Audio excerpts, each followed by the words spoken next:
tinggal berdiri di bentar saya got it dulu nih. Got it. Yes. Wahyu 12 ayat 18, dan ia tinggal berdiri di pantai laut. Lalu aku melihat seekor binatang keluar dari dalam laut bertanduk 10 dan berkepala 7. Di atas tanduk-tanduknya terdapat 10 mahkota dan pada kepalanya tertulis nama-nama hujat.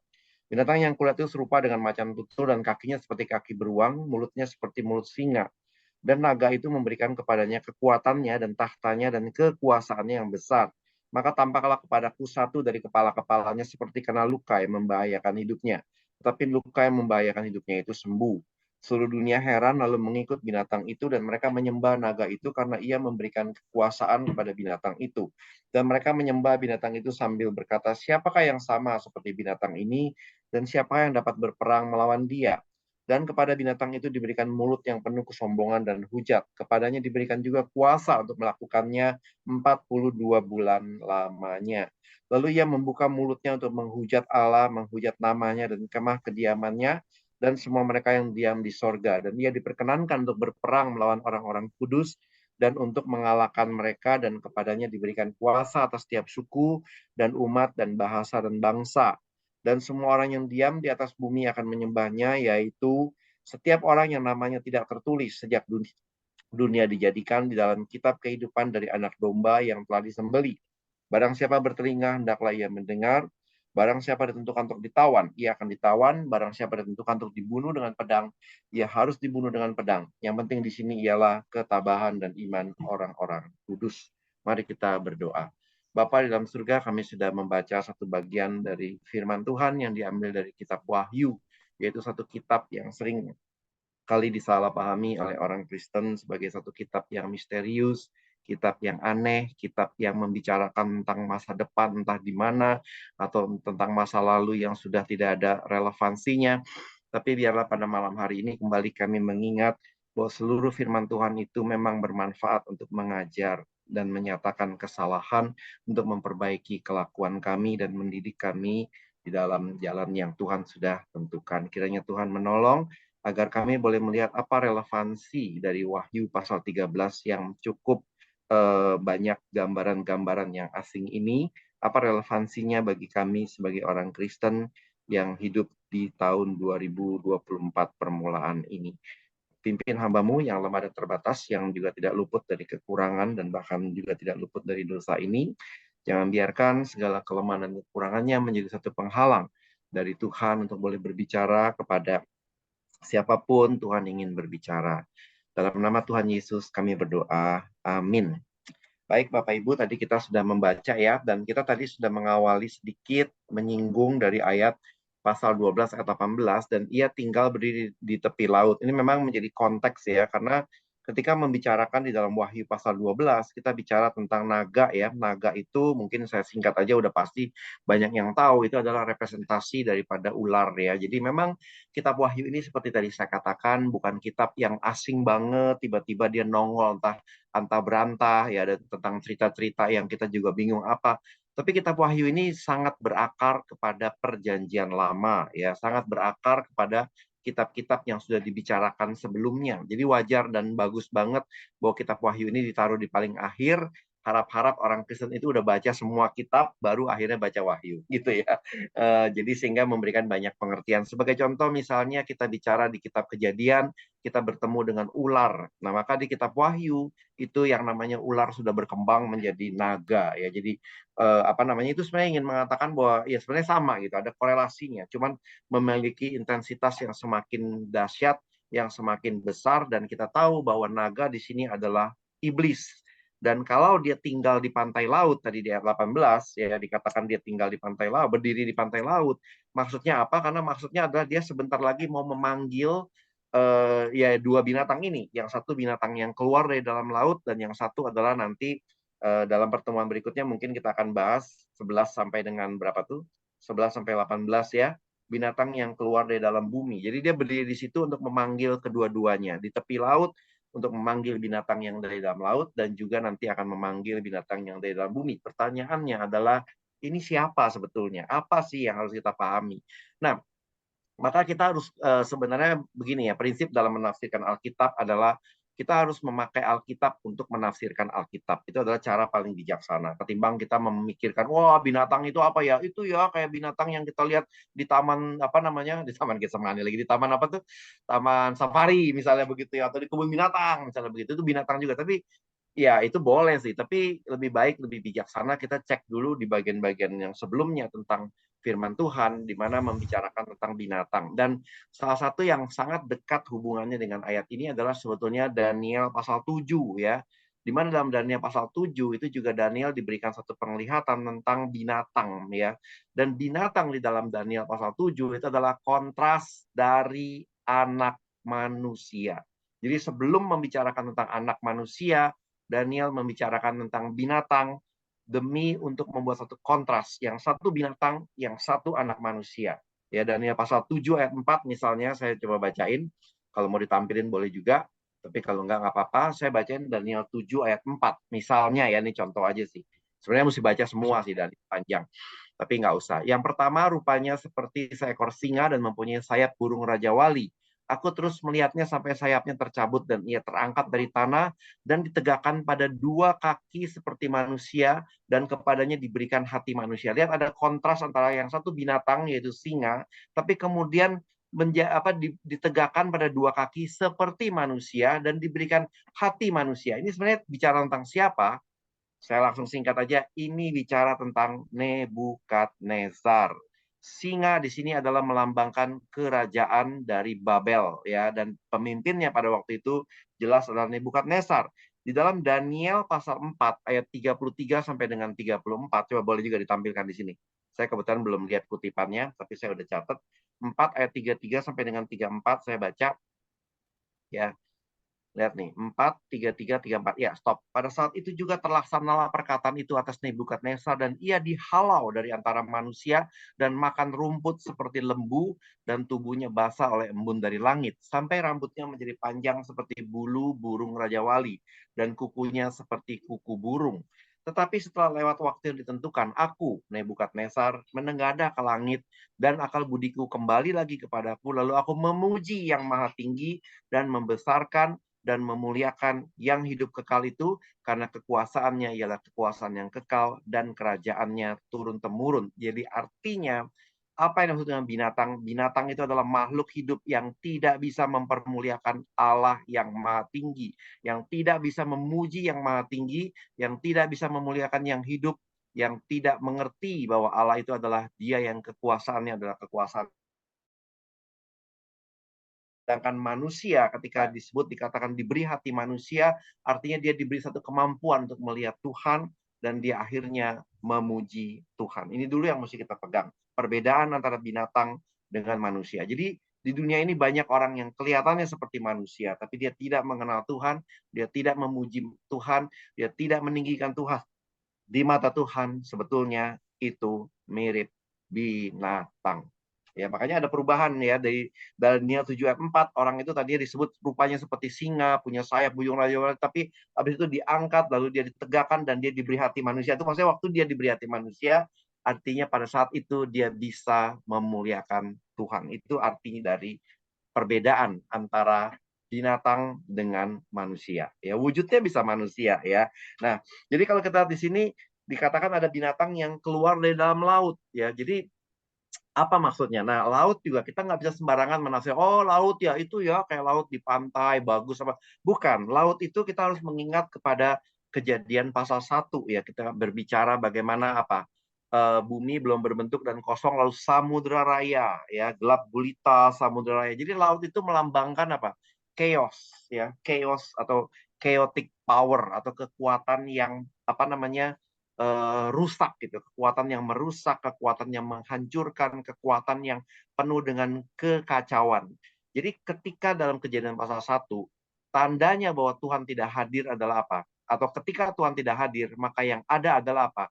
Kekacauan. Maka ketika Tuhan hadir, maka pertama, kegelapan itu sirna, jadilah terang, lalu dia membagi mana terang, mana gelap, dia membagi mana daratan, mana lautan. Ya, jadi kedatangan Tuhan membawa keteraturan. Tidak hadirnya Tuhan mendatangkan kekacauan. Jadi laut ini adalah sebetulnya melambangkan suatu kekacauan, Dan kalau kita baca dalam Yesaya misalnya ya, Yesaya 7 ayat 12 sampai dengan 13 ya. Jadi karena ini banyak memakai simbol-simbol, maka saya harus mengajak Bapak Ibu untuk melihat simbol-simbol ini artinya apa, dan ngelihatnya ya nggak boleh dari sumber-sumber lain. Kita harus ngecek ke Alkitab sendiri ya. Yesaya 7 ayat 12 sampai dengan 13 misalnya dikatakan ya, Yesaya 7 ayat 12 dan 13. Wahai ributnya banyak bangsa-bangsa, mereka ribut seperti apa? Ombak laut yang menderu. Itu jadi bukan sembarangan kalau disebut ombak laut ya. Kenapa nggak seperti misalnya apa gerombolan badak yang sedang berlari? Enggak.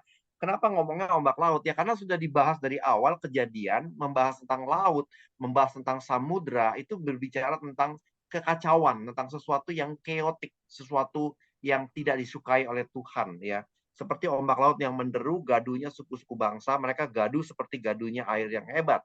Suku-suku bangsa gaduh seperti gaduhnya air yang besar. Lihat nggak? Air yang besar, air yang hebat, laut, itu selalu membicarakan tentang kekuatan-kekuatan keotik yang berantakan, yang kacau, yang tidak disukai oleh Tuhan. Air bah misalnya, dipakai oleh Tuhan untuk menghukum. Maka dalam Wahyu juga misalnya kita baca bahwa pada suatu saat, laut itu tidak ada lagi. Jadi maksudnya itu bukan laut tidak ada lagi, berarti kita tinggal di planet Mars kali, karena kalau bumi kan ada lautnya, kalau planet Mars kan, nah itu kan jadi kasihan kita kalau penafsirannya seperti itu. Maksudnya laut tidak ada lagi, berarti pada satu saat dunia ini sudah tidak ada lagi yang namanya chaotic power, itu dia maksudnya ya. Nah kalau kita di sini, maka kata-katanya dalam Yesaya 7 ayat 12 dan 13, laut itu artinya membicarakan tentang apa? Bangsa-bangsa yang tidak mengenal Allah. Dan karena mereka adalah bangsa yang tidak mengenal Allah, mereka disebut apa? Binatang. Karena apa? Mereka nggak bisa memuji Tuhan. Mereka tidak bisa memuji Tuhan. Jadi ini binatang yang keluar dari dalam laut itu melambangkan atau melukiskan gambaran dari bangsa-bangsa di dunia ini yang tidak mengenal Tuhan, yang keotik, yang punya sifat yang jahat, menekan dan menyiksa orang-orang Kristen atau Yesus Kristus dan para pengikutnya. Saya ulangi ya. Jadi apa yang dimaksud dengan binatang yang keluar dari dalam laut itu artinya sekumpulan bangsa-bangsa, sekumpulan umat manusia yang tidak mengenal Tuhan, yang tidak memuji Tuhan, dan yang memiliki sifat yang keotik, yang jahat, yang menganiaya Kristus dan para pengikutnya. Itu dia definisinya ya. Jadi makanya saya bilang tadi tantangan bagi gereja yang datangnya dari luar. Nanti kita bahas binatang keluar dari bumi, tantangan bagi gereja yang datangnya dari dalam gereja ya. Nah, berikutnya kita baca tentang bertanduk 10 ya. Tadi dikatakan ada bertanduk 10. Nah, itu juga kita nggak bisa sembarangan lagi. Tanduk ini maksudnya apa? Lagi-lagi dibahas dalam Daniel pasal 7. Tanduk itu adalah lambang dari raja atau lambang dari penguasa. Jadi raja atau penguasa yang tidak mengenal Kristus. Dan 10 itu selalu di dalam Alkitab, khususnya kitab Wahyu, 10 itu selalu membicarakan tentang completeness. Completeness itu artinya apa? Kelengkapan. Makanya orang suka ngomong tentang kerajaan 1000 tahun. Itu kerajaan 1000 tahun bukannya kerajaan 1000 tahun berarti maksudnya benar-benar kerajaan dari tahun 2000 sampai dengan tahun 3000. Bukan itu maksudnya.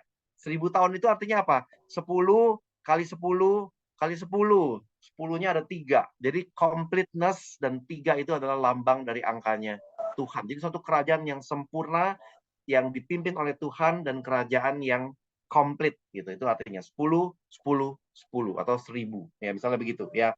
Nah, ini memang ada bahasa-bahasa seperti ini yang mesti kita pahami waktu kita masuk mempelajari kitab Wahyu ya. Kalau nggak nanti kita akan bingung terus baca ini, baca ono. Tapi kalau kita udah sekali kurang lebih tahu ini maksudnya apa, itu maksudnya apa, besok-besok kita baca Wahyu, kita udah lebih punya semacam pengertian, oh ini arahnya ke sini, ini arahnya ke sana. Ya, balik lagi. Bertanduk 10 itu artinya adalah bahwa raja ini artinya tuh raja-raja atau pemimpin-pemimpin yang jahat itu ada di mana-mana Bapak Ibu. Ya, jadi di seluruh dunia ini selalu ada kelompok, selalu ada kumpulan manusia yang bersifat menekan kepada Kristus dan pemimpinnya. Jadi walaupun dunia ini kelihatannya aman-aman saja, memang ada perang di Ukraina, di Rusia, ada perang Israel dengan Hamas dan sebagainya. Tapi kalau mau boleh jujur, di tempat-tempat yang aman pun, di tempat-tempat yang kayaknya tenang, tempat-tempat yang kayaknya oke. Sebagai contoh misalnya, Bapak Ibu mungkin pernah, ya atau nggak usah jauh-jauh deh, sebelum keluar negeri, dalam negeri dulu, di Bali misalnya. Bali kan kota dewata, tempat yang aman, tempat yang tenang, tingkat kriminalitas juga rendah dan sebagainya. Tapi kalau kita boleh jujur, kan mereka nggak mengenal Tuhan, Bapak Ibu. Di Maldives yaitu atau di apa tuh Maldives tuh ya, tahu ya mungkin ya, pernah dengar ya, kota pariwisata yang sangat terkenal, orang pada datang ke situ berlibur mahalnya minta ampun dan sebagainya. Itu kota Maldives itu atau tempat itu Bapak Ibu, itu nggak ada orang Kristen sama sekali Bapak Ibu. Ya itu sangat hostile terhadap kekristenan. Belum lagi kalau kita ngomong tentang ya daerah Timur Tengah, orang Taliban ya zaman dulu ya di Afghanistan. Lalu Cina misalnya ya, banyak orang wah bangga dengan Cina. Cina itu negara yang maju apa wah, pokoknya kayaknya semua hal bisa dikerjakan oleh negara Cina. Karena negara lain kayaknya semua jadi terbelakang. Tapi kalau boleh jujur, Cina itu juga adalah satu negara yang menghancurkan gereja, Bapak Ibu, yang menginjak-injak gereja, menghancurkan orang Kristen. Korea Utara juga sama, Jepang ya yang belum lama ini mengalami bencana, kita tahu ada apa gempa bumi. Jepang juga sangat hostile terhadap kekristenan. Amerika itu kelihatannya seperti negara kekristenan, tapi kalau kita mau lihat itu yang namanya jumlah kekristenan di Amerika itu makin lama makin menurun, bukan makin meningkat. Amerika itu udah lebih mirip negara yang sekuler ketimbang negara Kristen, Bapak Ibu. Eropa juga adalah negara yang udah sangat sekuler. Mereka melawan kekristenan, apalagi dengan sekarang ada gerakan-gerakan apa namanya LGBT apa segala macam. Orang makin membenci kekristenan. Inggris kelihatannya sih kayaknya pemimpinnya Kristen apa segala macam, tapi sebetulnya di dalam apa negara Inggris yang lebih banyak berkembang adalah ateisme dan ajaran witchcraft. Bayangin witchcraft, ajaran sihir aja lebih menarik daripada kekristenan. Malaysia itu apa kita tahu negara Muslim mirip Indonesia. Singapura, wah itu kayaknya kalau kita jalan-jalan ke Singapura enak, tempatnya bagus, modern, naik apa bersih, naik MRT gampang, apa segala macam gampang. Tapi kalau kita masuk ke dalam kehidupan orang Singapura, mereka itu lebih banyak adalah free thinker dan ateis.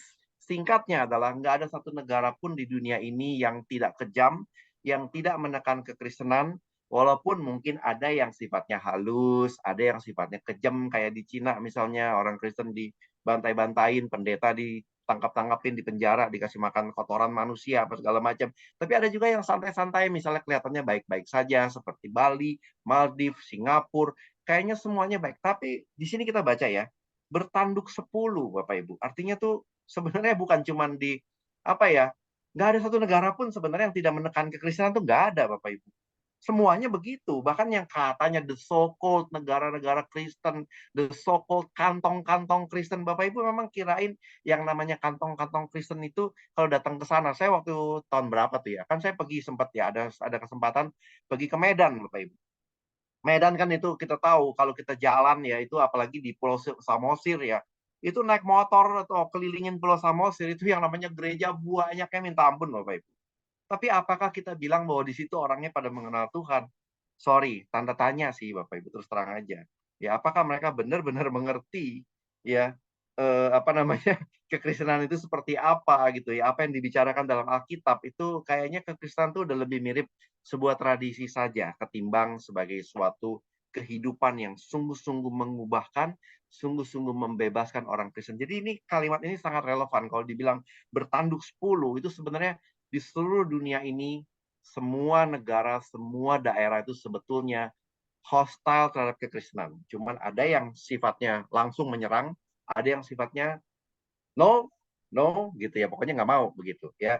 Lanjut dulu ya, berkepala 7, apa maksudnya? Nah, kepala itu juga kan ada sesuatu yang sebenarnya menggerakkan ya. Kepala itu kan sesuatu yang menggerakkan, dia menjadi kepala, membawa atau menggerakkan. Nah, ini memang mirip dengan bahasa-bahasa yang muncul di dalam kitab Wahyu ya. Mungkin Bapak Ibu saya nggak baca semua detail, tapi Bapak Ibu barangkali pernah mendengar dalam kitab Wahyu di mana Tuhan Yesus berkata kepada Yohanes, Yohanes, tuliskanlah kepada malaikat dari jemaat Efesus. Tuliskanlah kepada malaikat dari jemaat ini, jemaat ono. Maksudnya apa? Maksudnya benar-benar ada malaikatnya atau apa gitu. Maksudnya adalah pemimpin-pemimpin jemaat. Jadi orang-orang yang Tuhan pakai itu untuk menggerakkan suatu jemaat begitu loh. Jadi pakai bahasanya itu ada malaikat yang menggerakkan ya. Juga di sini ya, kepala itu artinya yang menggerakkan begitu ya. Dan kenapa ada 7? 7 itu ada artinya dia tuh ingin apa ya, kayak semacam copycat terhadap pekerjaan Tuhan. Kan kita kalau baca dalam kitab Wahyu di awal-awal, kita mungkin pernah juga membaca ada 7 roh Allah. Nah, kalau di sini ada 7 roh Allah, maka iblis juga bekerja melalui 7 kepala. Nah, misalnya begitu. Jadi memang suka banyak melakukan copycat seperti ini. Jadi artinya 7 kepala ini adalah mengatakan bahwa ya memang ada suatu kekuatan yang menggerakkan. Jadi itu bukan sesuatu kekuatan yang apa ya, chaos. Tadi kan saya bilang bahwa ini adalah suatu chaos ya. Chaos itu bukan sesuatu yang sifatnya random. Chaos itu tahu ya, chaos itu kekacauan, kerusuhan. Kalau misalkan kita tahu mendengar ada kerusuhan, kita tahu bahwa di balik kerusuhan ini seringkali ada apa? Aktor intelektual. Nah ini nih, mungkin bahasanya lebih tepat. Jadi tadi membicarakan tentang chaos, kerusuhan, binatang yang keluar dari dalam laut. Tapi itu waktu binatang itu keluar dari dalam laut itu juga bukannya tanpa ada satu aktor intelektualnya, yaitu aktor intelektualnya atau roh yang menggerakkannya. Yaitu siapa? Ya iblis, Bapak Ibu. Iblis memang bekerja dengan sungguh-sungguh, ya. Jadi kalau kita sebagai orang Kristen kurang bekerja dengan sungguh-sungguh, kita benar-benar kalah sama iblis, karena iblis bekerja dengan sungguh-sungguh, dengan menggunakan 7 kepala, 10 tadi ya, ada macam-macam ya, pokoknya ada kepala 7, ada apa lagi sih, tanduk 10, lalu ada apa lagi, ada mahkota ya, di atas tanduknya ada 10 mahkota. Nah ini juga satu gambaran yang sangat apa ya, sebenarnya kalau kita mengerti menyedihkan. Kenapa? Karena mahkota itu kan seharusnya diberikan sebagai suatu penghargaan. Tapi ini kita bicara tentang suatu kejahatan. Kita bicara tentang suatu kekuatan yang ingin menghancurkan Kristus dan para pengikutnya, tapi entah bagaimana oleh dunia itu justru diberi penghargaan, diberi satu mahkota, suatu apa ya, ditinggikan begitu. Perbuatan-perbuatan yang melawan Tuhan ini justru merupakan perbuatan-perbuatan yang ditinggikan, ya.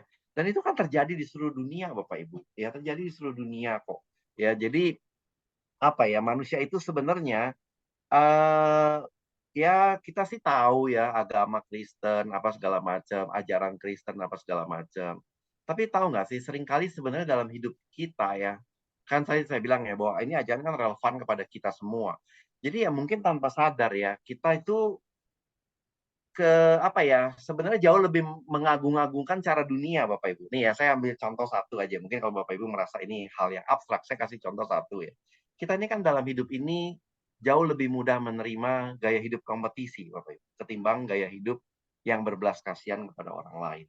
Ya, kita jauh dari kecil udah diajar tentang bagaimana hidup berkompetisi, bagaimana kita harus menjadi yang terbaik, yang paling bagus ya di dalam apa namanya, berprestasi, paling bagus di dalam bekerja, paling berhasil mendapatkan ini, mendapatkan itu, sampai orang ada yang bilang kan bahwa yang paling menang dalam dunia ini adalah orang yang waktu mati dia punya mainan paling banyak. Nah, kira-kira begitu ya, yang punya mainan paling banyak. Jadi artinya tuh yang kepemilikannya paling banyak, ini baru orang yang hebat, ini baru orang yang top. Nah, satu sisi memang kita sebagai orang Kristen itu dipanggil untuk melakukan sesuatu itu dengan sebaik-baiknya. Tapi di sisi lain, di dalam keberdosaan kita, itu seringkali kita udah melenceng, Bapak Ibu. Artinya kita udah lebih mirip gaya hidup dunia yang suka berkompetisi, yang hanya mengagung-agungkan orang-orang yang berhasil, yang hanya mengagung-agungkan orang-orang yang ya berhasil itu macam-macam ya, prestasinya, jabatannya, kekayaannya, keterpopulerannya, apa segala macam kayak begitu. Itu yang lebih diagung-agungkan.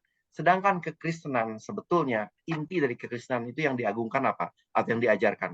Belas kasihan. Kan kita susah Bapak Ibu. Kadang-kadang kita tuh manusia jauh lebih mengagungkan memberi mahkota kepada kehebatan ketimbang ya memberi belas kasihan kepada orang-orang yang gagal misalnya seperti itu ya. Jadi memang ini kita orang Kristen loh yang udah baca Alkitab sering, udah sering dengerin firman Tuhan, tapi hati kita tuh nggak gampang-gampang amat untuk kayak saya kayaknya pernah yang ngajarin juga di sini ya, bedanya antara teologi kemuliaan dibandingkan dengan teologi salib. Di mana bahwa Yesus Kristus itu menjalani kehidupan salib ya, kehidupan yang kalau dalam kacamata dunia kayak orang gagal gitu ya.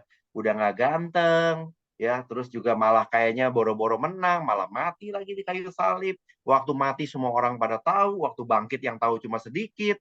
Ini orang kayak apaan sih gitu. Kayaknya kayak bukan pengikut yang mengagumkan gitu, pengikut yang gimana sih ini kayak begini gitu kayak. Makanya Jepang itu paling tidak suka atau nggak begitu bisa menerima kekristenan. Karena menurut orang Jepang, kekristenan itu adalah agamanya orang gagal, ya. Kalau orang kerja-kerja gagal, nah itu jadi orang Kristen. Orang bisnis-bisnis bangkrut, nah jadi orang Kristen. Tapi tidak demikian dengan kita-kita yang hebat, yang kuat. Kita nggak mau memeluk kekristenan. Itu agama apa? Agama gagal, ya. Agama orang-orang kalah gitu. Ya loser, ya. Nah, seperti itu Bapak Ibu. Jadi memang ya kita kadang mungkin nggak terlalu menyadari ya, tapi seringkali sebenarnya kompetisi itu udah merasuki jiwa kita. Kita juga melihat jemaat, melihat gereja juga kan tanpa sadar kita lihat, wah gereja yang hebat tuh yang kayak gimana sih? Coba deh jujur ngomong. Ayo jujur aja ngomong. Gereja yang hebatnya gimana sih? Yang gedungnya bagus, yang gede, yang jemaatnya banyak, yang mobilnya kalau parkir tuh sampai kagak muat, itu gereja yang bagus. Ini gereja kalau yang kecil, aduh ini apa nih kayak begini. Ya kan?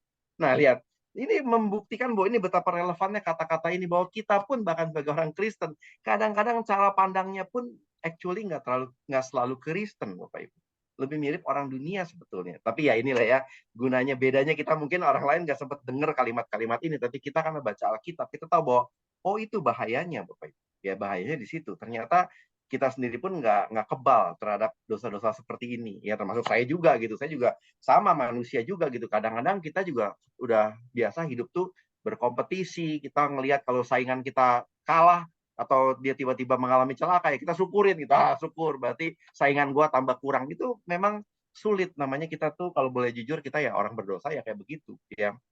Tapi ya makanya balik lagi, kita tidak mau stay di dalam keadaan seperti itu, kita harus mau selalu bertobat ya, bahwa mahkota ini lihat ya, ini bicara tentang sesuatu yang bertentangan dengan Tuhan, tapi justru entah kenapa kita puji-puji, kita puja-puja, kita kasih mahkota ya. Oke, selanjut dulu ya, karena takutnya nanti waktunya nggak keburu ya. Maka tampaklah kepadaku satu dari kepala-kepalanya. Kita udah ayat 3 betul ya? Saya nggak salah kan ya? Ayat, oh sebentar, apa saya baru ayat 2 ya? Oh iya, maaf saya kelewat ya, ayat 2.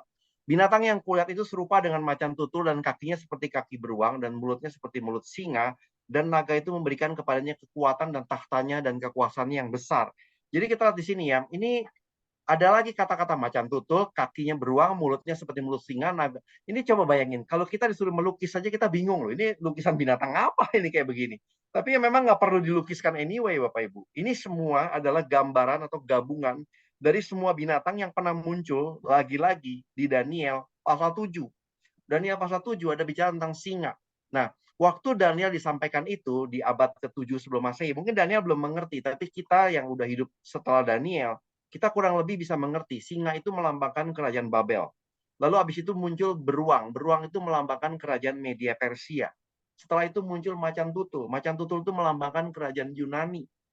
Ya, ini saya singkat aja ya, karena saya nggak lagi khotbah Daniel 7. Saya pernah sih bawain Daniel 7 di satu gereja ya, tapi ini saya kalau kebaca itu lagi nanti kepanjangan gitu ya.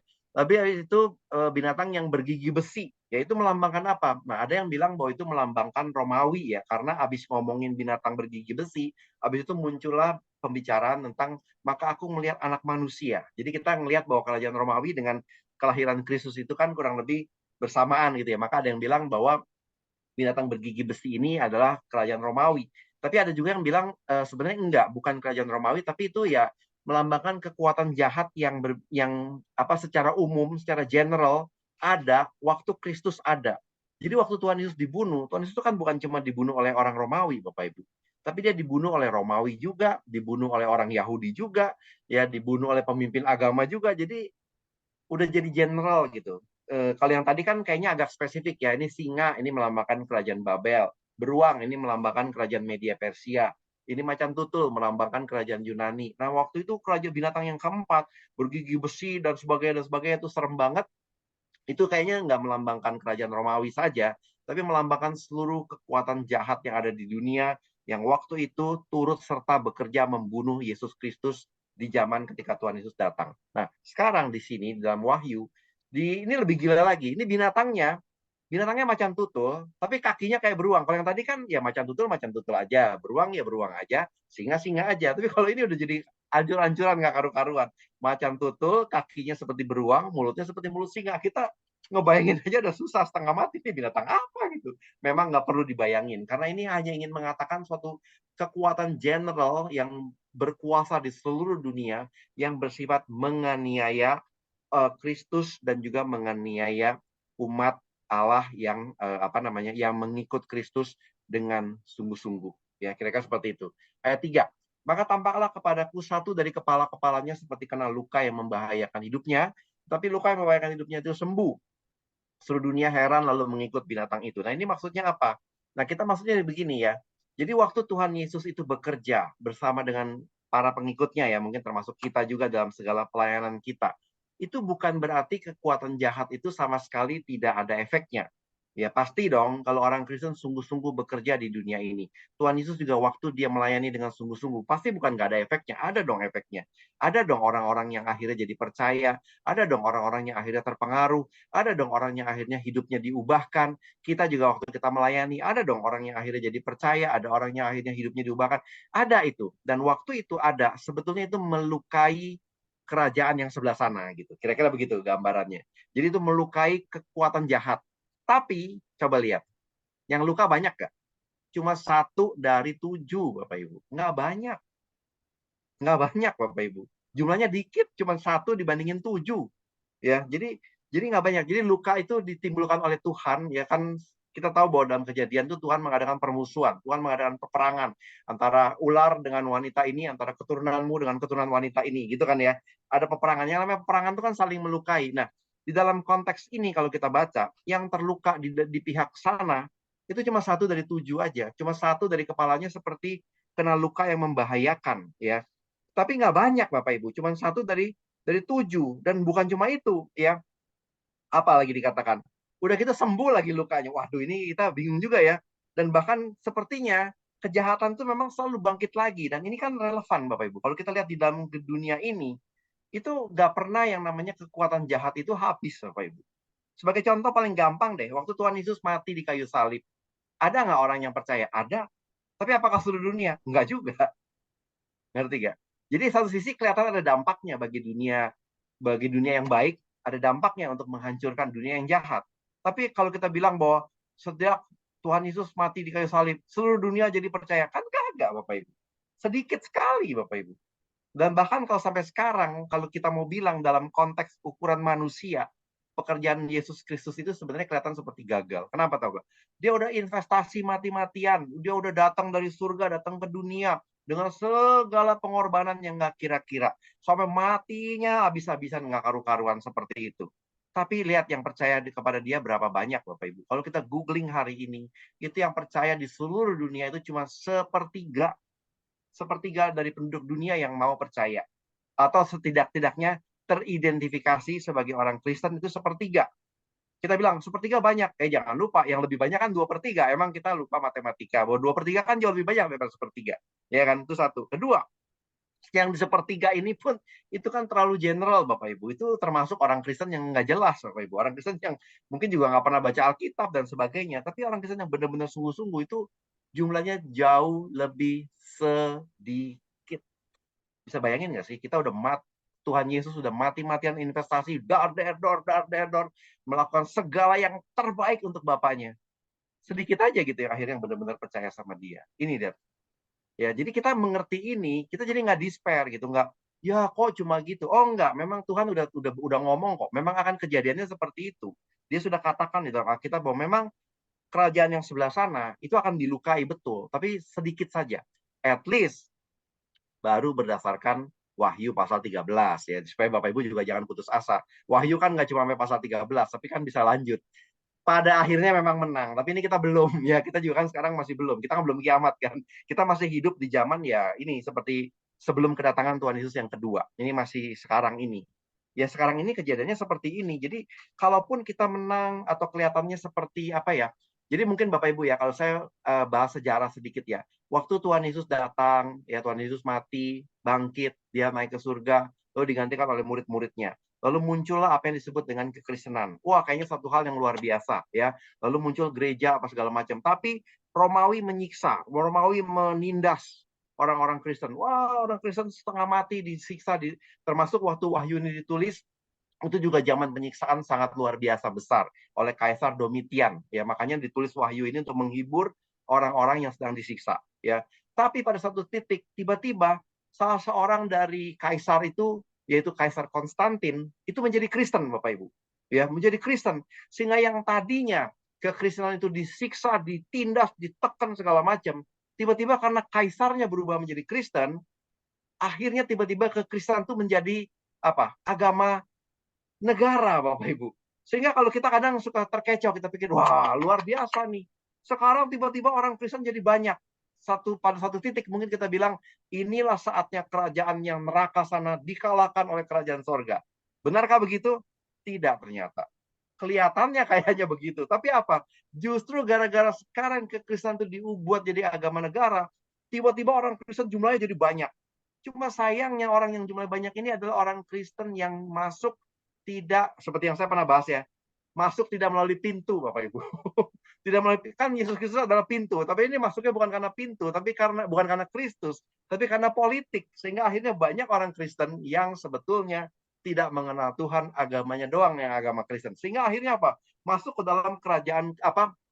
Kegelapan. Itu kalau dalam sejarah kekristenan itu disebut sebagai the dark ages. Bayangin, aneh nggak sih? Justru ketika Konstantin menjadikan kekristenan sebagai agama negara, justru pada saat itu muncullah the dark ages atau abad kegelapan, di mana orang, gereja sih ada, gereja masih tetap kaya, pemimpin-pemimpinnya ada, hebat-hebat, kaya, berkuasa, segala macam, tapi firman Tuhan sudah tidak dikenal lagi selama 1000 tahun, sampai akhirnya Tuhan membangkitkan siapa? Martin Luther. Martin Luther, saya singkat aja ya, akhirnya ada Zwingli, ada Calvin, segala macam, sehingga muncullah apa yang disebut dengan zaman reformasi. Jadi dari kegelapan, tiba-tiba muncul terang. Kita bersyukur, wah luar biasa, puji Tuhan. Ternyata Tuhan menggerakkan orang-orang seperti Luther, Calvin, segala macam. Apakah ceritanya selesai sampai di situ? Tidak, Bapak Ibu. Ternyata ceritanya berlanjut lagi. Dengan adanya kekristenan, ternyata itu akhirnya membangkitkan apa yang disebut dengan apa? Science. Science jadi maju. Sebelum ada kekristenan, science tidak maju. Karena orang takut melihat alam apa mereka ngeri meja apa dikiranya dunia itu datar, nanti orang jatuh apa segala macam dari meja kalau berlayar terlalu jauh. Tapi dengan adanya pemahaman Kristen, orang mulai mengerti bahwa dunia ini bukan sesuatu untuk ditakuti, tapi dunia ini adalah sesuatu untuk diolah bagi kemuliaan Tuhan. Maka sains berkembang, setelah sains berkembang, industri berkembang. Industri berkembang, mulai orang-orang pada pergi ke seluruh dunia, ya. Dari muncullah mulai apa? Penjajahan segala macam. Lalu akhirnya dengan sains berkembang, muncullah orang-orang tambah pinter. Setelah orang tambah pinter, akhirnya orang-orang apa? Berbalik lagi, memusuhi Tuhan, sehingga berkembang lagi ateis. Bapak Ibu nangkap nggak maksud saya? Lihat nggak? Sejarah itu menunjukkan bahwa ya begini terus gitu. Up and down, kayaknya kita menang, ternyata malah yang jahat bangkit lagi. Ntar kayaknya kita menang lagi, taunya muncul lagi yang lebih jahat. Kayaknya menang, ternyata muncul lagi. Nggak beres-beres, Bapak Ibu. Ya, saya kayaknya pernah sampaikan apa enggak di Bengkulu, saya lupa, bahwa Paulus pernah menulis surat Galatia untuk jemaat yang waktu itu memahami keliru antara hubungan dengan iman dan Taurat. Lalu dia tulis ya, di mana dalam tulisan itu menekankan pada iman, iman, iman, iman. Itu kan bagus dong, ya memperbaiki pemahaman yang salah. Nggak taunya habis itu apa? Jemaat malah terperosok ke sisi yang lain lagi, yaitu apa? Mereka menekankan iman, iman, iman, iman, lalu tidak ada perbuatan. Sampai akhirnya Yakobus mesti tulis lagi, iman tanpa perbuatan. Jadi intinya mau dibilang adalah dunia itu akan terus begitu, seperti pendulum, ke kiri, ke kanan, ke kiri, ke kanan. Makanya terus mesti dijaga. Dan ada kalanya kelihatannya seperti menang, tapi kalau menurut di sini, hanya 1 dari 7, tapi setiap kali ada sesuatu kehancuran di pihak yang jahat itu berhasil dikalahkan, maka akan muncul lagi, atau dikatakan di sini apa? Lukanya sembuh lagi, sehingga semakin membuat dunia makin lama makin kagum kepada yang bukan Kristus. Bapak Ibu, sambil napas dulu Bapak Ibu, ya, karena capek juga dari tadi teriak-teriak ya. Nah sekarang kita lanjutin ya. Sekarang Wahyu pasal berapa tadi? Kita udah sampai mana? Pasal 4 ya. Jadi makanya membuat dunia itu tambah heran, karena dunia itu memang selalu suka dengan hal-hal yang seperti itu. Dunia itu gampang sekali ya curiga kepada Tuhan, dan gampang sekali merasa kagum kepada apapun yang bukan Tuhan. Halo? Apakah ada ini? Enggak ya? Nah, ayat 4. Dan mereka menyembah naga itu, dan mereka memberikan kekuasaan dan mereka menyembah naga itu karena ia memberikan kekuasaan kepada binatang itu, dan mereka menyembah binatang itu sambil berkata, siapakah yang sama dengan seperti binatang ini, dan siapakah yang dapat berperang melawan dia? Bapak Ibu kira-kira kalau baca ini ring a bell nggak? Kayaknya ingat sesuatu nggak? Kita jangan lupa sekali lagi balik lagi kepada Kejadian, Bapak Ibu. ini sifat hati manusia itu memang kurang ajar luar biasa ya, maksud termasuk kita ya, kita kan manusia juga ya, kita ngomongin manusia, jangan lupa kita juga manusia, sehingga kurang ajaran ini mungkin ada juga dalam diri kita, yaitu apa, terlalu gampang kagum pada hal-hal yang jahat tapi terlalu curiga kepada Tuhan. Itu kan udah dari sejak zaman Kejadian udah kayak begitu. Lihat bagaimana Adam dan Hawa udah dikasih begitu banyak semua hal, semua pohon, semua buah dalam tanaman ini boleh kamu makan kecuali satu, yaitu tapi apa? Yang dia tuh justru yang satu itu. Justru yang dia tuh jadi tiba-tiba jadi apa ya? Jadi perhatian banget gitu. Kenapa yang satu ini nggak boleh? Lalu ketika akhirnya muncul tokoh iblis, lalu mengatakan bahwa, oh sebenarnya kamu kalau makan ini kamu nggak bakal mati. Kamu malah akan menjadi seperti Allah. Manusia dengan mudahnya menjadi kagum kepada iblis dan menjadi mudahnya untuk apa? Tidak menjadi curiga kepada Tuhan. Itu kata-katanya. Pertama, menjadi gampang sekali tiba-tiba kagum kepada iblis, gampang sekali merasa amazed kepada iblis, merasa, nah ini solusinya, yang kayak begini yang hebat. Yang Tuhan ini saya curiga nih, orang ini kayak bener nggak sih? Jangan nggak beres tuh orang itu. Sebenarnya kita kalau makan tuh jadi kayak dia, cuma dia kagak mau, emang dasar tuh orang. Jadi gitu, manusia tuh terlalu gampang begitu. Makanya bayangin, kalau di dalam kitab Kejadian aja cuma urusan gara-gara buah itu, manusia malah lebih fokus pada yang dilarang ketimbang pada yang sebetulnya Tuhan udah kasih kebebasan begitu banyak. Apalagi ini lihat ya bagaimana cara dunia bekerja, bagaimana cara iblis bekerja. Sangat wajar bahwa manusia itu, wajar dalam konteks orang berdosa ya, bukan wajar dalam arti benar ya, ini bukan berarti wajar tuh, wajar tidak sama dengan benar. Wajar karena kita ini orang berdosa, maka jauh lebih mudah bagi manusia itu untuk sangat mengagumi pekerjaan-pekerjaan setan, ketimbang kita memuliakan apa yang Tuhan lakukan. Maka nggak heran juga kalau dibilang bahwa statistically speaking, bicara secara statistik, jauh lebih sedikit orang yang mau mengenal Tuhan, mau betul-betul hidup menyangkal diri, hidup memikul salib, hidup mengenal Kristus, itu jauh lebih sedikit karena nggak terlalu menarik, nggak terlalu kelihatan hebat, malah kelihatannya kayak malu-maluin, malah kelihatannya kayak orang kalah, kayak kelihatannya orang goblok. Ya, tapi yang satunya lagi itu justru jauh lebih kelihatan keren, Bapak Ibu. Jadi ini kalau kita lihat, ya ini memang beginilah dosa gitu. Ini bukan sesuatu yang asing kan buktinya. Bener nggak? Saya dari tadi ngomong udah sekian lama, ada nggak yang saya sampaikan ini ternyata, wah ini sesuatu yang baru nih, asing. Enggak kok, sebenarnya kita udah sering ngomong kayak begini, cuma dengan gaya bahasa yang berbeda-beda. Ya, nah kita lanjutin dulu ayat 5. Dan kepada binatang itu diberikan mulut yang penuh kesombongan dan hujat. Kepadanya diberikan kuasa untuk melakukannya 42 bulan lamanya. Nah ini mungkin juga cukup perlu saya jelasin nih. Bapak Ibu, itu sering muncul di dalam kitab Wahyu terutama ya. Ada kata-kata 42 bulan Bapak Ibu. Nah, tahu nggak 42 kalau dibagi 12 itu berapa Bapak Ibu? 42 kalau dibagi 12 sama dengan 3,5 tahun. 3,5 tahun dalam bahasa Alkitab itu seringkali disebutkan dengan istilah apa? Satu masa, dua masa, setengah masa. Itu 3,5. Maksudnya 3,5 tahun tuh satu masa, dua masa, setengah masa. Itu di Alkitab suka nongol. Atau itu ekuivalen juga dengan apa? 1.260 hari. Pertanyaannya adalah, kenapa kadang-kadang Alkitab pakai angka 42 bulan, kadang-kadang dia pakai gaya bahasa satu masa, dua masa, setengah masa, dan kenapa kadang-kadang dia pakai 1.260 hari. Padahal kalau secara matematika, itu sami mawon alias podo wae alias sama aja, Bapak Ibu. Nah, itu ada apa? Ada semacam apa ya? Cara membacanya yaitu begini. Kalau dibicarakan tentang 42 bulan ketika dipakai kata-kata bulan ini melambangkan atau membicarakan tentang seperti militer yang sedang mengepung suatu daerah, itu biasanya disebutkan itu nggak pakai hari Bapak Ibu. Kalau misalkan satu kerajaan Romawi misalnya mengepung Israel atau apa itu dikatakan dalam berapa puluh bulan. Jadi nggak pakai hari, pakai bulan. Bulan itu menekankan pada apa namanya periode semacam periode pengepungan, suatu kesempatan yang Tuhan berikan kepada kekuatan jahat untuk melakukan apapun yang dia inginkan. Itu digunakan pakai kata-kata bulan ya. Kedengarannya kayaknya panjang 42 bulan, tapi itu nggak ada artinya. 42 bulan memang Tuhan izinkan kalau dibandingkan dengan katakanlah 1.000 tahun. Ya kan? Makanya kalau ada kata-kata kerajaan 1.000 tahun, itu sebenarnya bukan cuma satu kata-kata single 1.000 tahun, habis itu nggak ada komparasinya. Enggak, sebenarnya 1.000 tahun dikomparasi dengan 42 bulan. Kayak gitu. Ya 42 bulan memang lama sih, tapi kan nggak selama 1000 tahun. Artinya memang Tuhan izinkan semua kekacauan ini terjadi, semua kejahatan ini terjadi.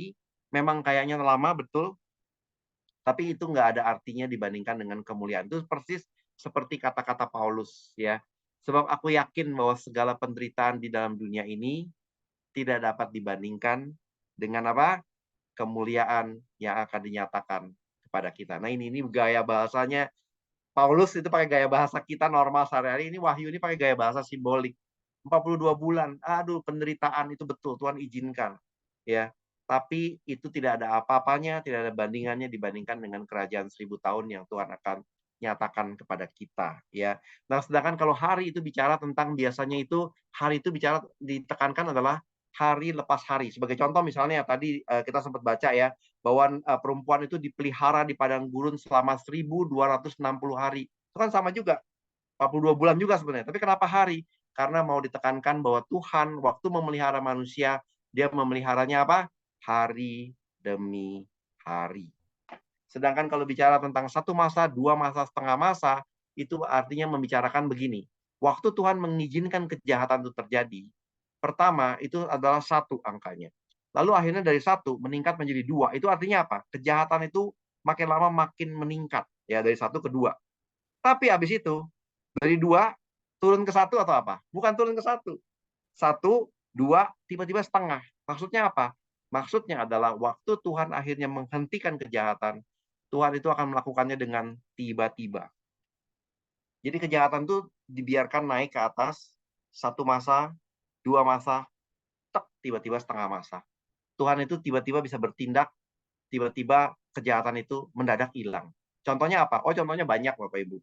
Niniwe misalnya, Niniwe begitu jahat ya, begitu kejam, tapi sampai Tuhan berkata kejahatan mereka sudah sampai kepadaku. Lalu apa yang dia katakan? Dia utus siapa? Yunus. Tiba-tiba Yunus datang berkhotbah. Saat itu juga satu negara bertobat. Jadi waktu Tuhan bertindak itu bukan berarti bertindak itu selalu dihabisin sama Tuhan, tapi bisa juga bertindak itu akhirnya tiba-tiba orang itu jadi bertobat. Paulus, wah begitu kejam ya. Makin lama kejahatannya makin dahsyat gitu Paulus. Apa tiba-tiba satu saat, Tuhan bekerja, dia langsung bertobat. Paulus, Herodes, ada juga Herodes makin lama ditampar langsung mati. Ya, Hitler setengah mati, orang berusaha matiin dia, berusaha ngejar-ngejar dia sampai mati. Tapi begitu Tuhan akhirnya bekerja, matinya bunuh diri. Ya. Jadi artinya Tuhan mau memberi harapan bahwa ada kalanya memang kejahatan itu dibiarkan oleh Tuhan tuh naik, meningkat, makin meningkat. Tapi pada satu titik ketika Tuhan bekerja, cep, kejahatan itu juga akan selesai dalam waktu yang sesingkat-singkatnya sampai kita semua tidak sadar bahwa Tuhan sudah bekerja. Ya, ayat 6 sampai 10 saya baca secara cepat lalu saya jelaskan apa artinya. Ayat 6 sampai dengan 10. Lalu ia membuka mulutnya dan menghujat Allah, menghujat namanya dan kemah kediamannya dan semua mereka yang diam di sorga. Ia diperkenankan untuk berperang melawan orang kudus, untuk mengalahkan mereka, dan kepadanya diberikan kuasa atas setiap suku dan umat dan bahasa dan bangsa, dan semua orang yang diam di atas bumi akan menyembahnya. Lalu setiap orang yang namanya tidak tertulis sejak dunia dijadikan di dalam kitab kehidupan anak domba yang telah disembeli. Barang siapa bertelinga hendaklah ia mendengar. Barang siapa ditentukan untuk ditawan, ia akan ditawan. Barang siapa ditentukan untuk dibunuh dengan pedang, ia harus dibunuh dengan pedang. Yang penting di sini ialah ketabahan dan iman orang-orang kudus. Ini maksudnya apa, Bapak Ibu? Maksudnya adalah ini kan Wahyu ini ditulis waktu orang Kristen sedang hebat-hebatnya disiksa. Lalu Tuhan menuliskan kalimat begini, Bapak Ibu. Saya nggak tahu, menurut Bapak Ibu apakah kalimat ini menghibur atau justru membuat kita tambah desperate? Sebenarnya maksudnya adalah untuk menghibur, yaitu artinya begini. Artinya segala chaos, segala kejahatan, segala kekacauan yang terjadi di dunia ini, tidak satupun yang lepas kendali dari tangan Tuhan. Tuhan bukannya lalai, Tuhan bukannya, ada kekacauan, ya ampun, kok saya baru tahu, misalnya. Bukan begitu Bapak Ibu. Tuhan tahu persis apa yang terjadi, Tuhan tahu persis, dan dia di dalam bijaksananya yang memang dia tidak mengerti, kita nggak selalu bisa mengerti, Tuhan yang mengizinkan semua ini terjadi. Maka tokoh utama dalam Wahyu ini bukan setan, Bapak Ibu. Nggak pernah ada satu kitab pun yang tokoh utamanya itu adalah setan lah, Paulus lah. Dari Kejadian sampai Wahyu, tokoh utama dari Alkitab itu adalah Tuhan Allah sendiri. Dialah yang membimbing, dialah yang menjadikan dunia ini, mengarahkan dunia ini, baik ketika dunia ini masuk ke dalam chaos, maupun ketika dunia ini masuk ke dalam kondisi yang damai. Semua itu ada di tangan Tuhan. Tuhan yang memegang. Ada kalanya orang-orang ditentukan untuk ditawan. Ada kalanya orang-orang ditentukan untuk dibunuh dengan pedang. Dan itu kan realistis kan? Paulus, Yohanes Pembaptis, Yakobus, banyak yang begitu. Tapi kan nggak semua juga mengalami begitu. Maka di sini ada kata-kata yang penting di sini ialah ketabahan dan iman orang-orang kudus. Jadi fakta bahwa kita mengalami aniaya dari dunia ini, itu penghiburannya adalah bahwa itu menandakan bahwa kita adalah orang yang namanya tertulis di dalam kitab kehidupan anak domba. Tapi orang yang namanya tidak di dalam kitab kehidupan anak domba, dia akan berdiri dalam sisi atau pihak orang yang akan menyerang, orang yang akan menganiaya. Jadi ini inline nggak dengan kata-kata seperti Tuhan Yesus pernah bilang, berbahagialah orang yang apa? Dianiaya karena namaku. Inline Bapak Ibu. Jadi Alkitab itu walaupun gaya penyampaiannya tuh kayak beda-beda apa segala macam, tapi terlalu banyak benang merah yang disampaikan di dalam Alkitab itu yang ternyata, oh ini ternyata ketemunya ke sini. Oh ini ternyata ketemunya ke situ. Ini kan begini Bapak Ibu. Jadi dan semua orang yang diam di atas bumi yang akan menyembahnya. Ayat 8. Dan setiap orang yang namanya tidak tertulis ya sejak dijadikan dalam kitab kehidupan dari anak domba yang telah disembelih ya. Jadi memang orang-orang ini diperkenankan untuk berperang melawan siapa? Melawan orang-orang kudus dan diperkenankan untuk apa ya? 7 diperkenankan untuk mengalahkan mereka Bapak Ibu. Jadi memang ini kekristenan Bapak Ibu. Jadi kekristenan itu memang memperkenankan orang-orang yang pengikut Tuhan itu mengalami seperti ini Bapak Ibu ya. Nah, ini penghiburannya di mana? Penghiburannya adalah bahwa ternyata di dalam segala kengerian ini, Tuhan ternyata ada gitu. Tuhan itu ada di belakang semua ini. Jadi kekacauan ini bukannya Tuhan tidak tahu gitu. Tuhan tahu. Tuhan tetap dia adalah yang berkuasa. Ngomong-ngomong, kitab Wahyu ini sangat personal bagi saya. Saya pernah literally ya, sungguh-sungguh berdoa kepada Tuhan. Tuhan, menurut ini dalam bahasa sederhana lah ya, waktu itu sih nggak persis begini kata-katanya. Intinya saya bilang bahwa Tuhan, menurut pendapat saya, kekristenan itu sudah gagal. Kenapa? Karena kalau saya perhatiin, yang lebih banyak bangkit di dunia ini adalah agama-agama lain. Kekristenan malah mengalami kemunduran. Kalaupun kekristenan kelihatannya kayaknya berkembang, kalau saya perhatiin, yang berkembang itu adalah gereja-gereja yang nggak benar. Menurut pendapat saya, Tuhan Yesus, engkau kayaknya pekerjaannya gagal. Sorry to say, saya mesti ngomong apa adanya. Saya ngomong begitu dalam doa. Lalu apa yang Tuhan akhirnya jawab? Memang jawabnya bukan, maka terdengarlah suara dari langit. Enggak begitu sih Bapak Ibu ya.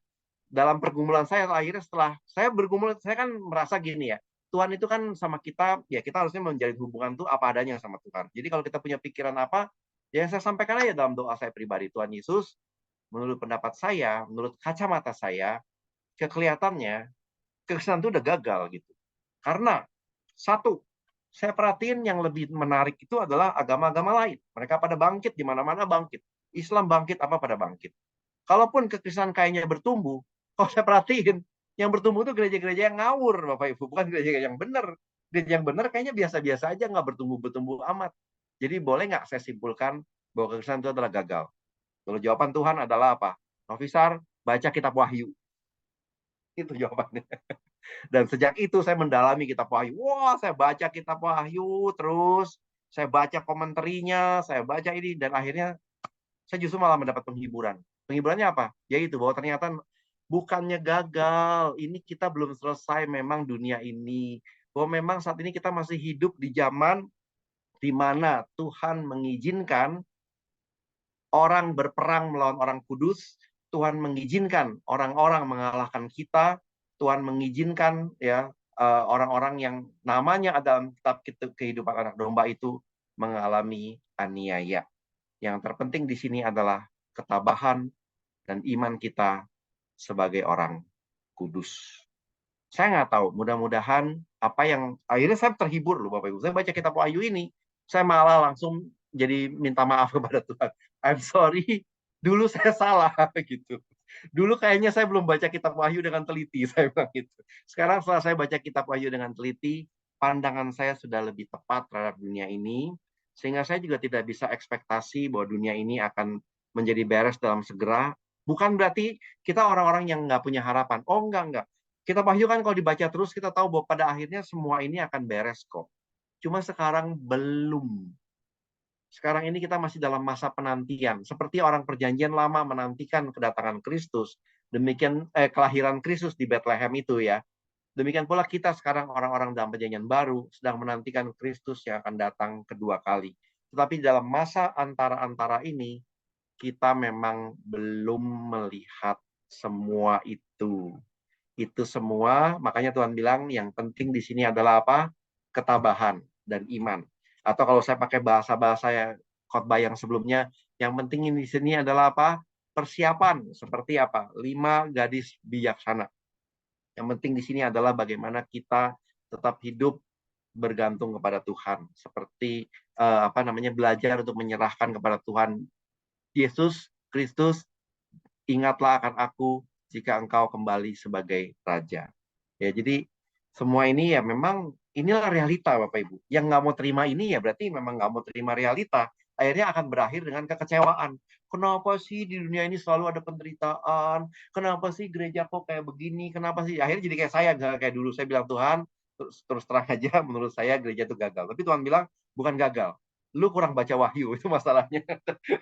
Kalau saya baca Wahyu, oh iya, sorry, saya waktu itu salah. Saya belum baca Wahyu dengan teliti. Aku bilang gitu. Setelah saya baca Wahyu dengan teliti, saya tahu bahwa semuanya memang ada di dalam kitab Wahyu. Bahwa pada akhirnya, ingat, satu masa, dua masa, setengah masa. Akhirnya, ketika Tuhan bertindak, kita nggak tahu kapan sih Bapak Ibu Tuhan akan bertindak itu. Kedatangan Kristus kedua kali kan kita nggak ada yang tahu. Apakah kita masih hidup ketika itu terjadi? Atau bukan Tuhan yang datang, kita yang datang ke dia. Kan sama aja Bapak Ibu. Nggak ada yang tahu kan. Ya, tapi ketika itu semua terjadi, kita tahu bahwa Tuhan pasti menang. Cuma memang jalannya seperti ini. Jadi saya nggak tahu, apakah Bapak Ibu lebih suka mendengar berita-berita yang kayaknya tenang saja, pokoknya semuanya akan baik-baik saja, gereja akan pasti bertumbuh, kita tidak akan menghadapi tantangan, tapi itu semua adalah kepalsuan. Atau mendingan saya ngomong terus terang, Bapak Ibu lagi mau bangun gereja kan di Bengkulu. Kalau baca ini, siap-siap aja. Makin ada gereja, makin ada tantangan. Makin ada orang Kristen yang sungguh-sungguh di Bengkulu. Makin akan ada gerakan-gerakan yang akan berusaha menghancurkan orang Kristen di Bengkulu. I'm sorry saya mesti mengatakan itu, tapi ini according to the Bible. Tapi itu justru fakta bahwa kita adalah orang yang sungguh-sungguh waktu kita tahu bahwa orang lain tidak suka akan kebenaran yang kita katakan. Mari kita berdoa. Bapa dalam surga,